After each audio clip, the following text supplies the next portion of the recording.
আজ পর্যন্ত কোনোদিন মুসলমানদের উৎসব শবে বরাত একটা হিন্দু মসজিদে দেখার জন্য আসলো না। মুসলমানদের উৎসব শবে কদর একটা হিন্দু কোনোদিন চাওয়ার জন্য আসলো না। মুসলমানদের উৎসব রমজান মাসের রোজা একটা হিন্দু কোনোদিন তোমার সাথে সমাজ করার জন্য রাখলো না। একটা হিন্দু কোনোদিন তোমার ঈদের নামাজে আসলো না। একটা হিন্দু কোনোদিন তোমার সাথে জুমার নামাজে অংশগ্রহণ করলো না, তোমাকে দেখার জন্য পর্যন্ত আসলো না। তার কারণ হলো হিন্দুরা মনে করে এটা মুসলমানের উৎসব, আর তুমি মুসলমান হইয়া হিন্দুর দুর্গা পূজায় কিভাবে গেলা? আরে তোমার কি হয়ে গেল? তোমার কি লজ্জা শরম তুমি ধুয়ে ফেলে দিয়েছো? তোমার কি কোনো লজ্জা শরম নাই?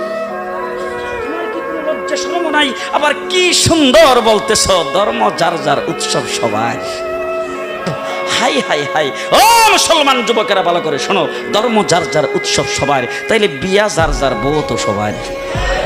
জি, বিয়ে যার যার বউ সবার, পুষ্কুনি যার যার মাছ সবার, গাছ যার যার ফল সবার, ক্ষেত যার যার ফসল সবার, দোকান যার যার মাল সবার। এখন ঘুমাইছে কি কথা বলেন না কেন?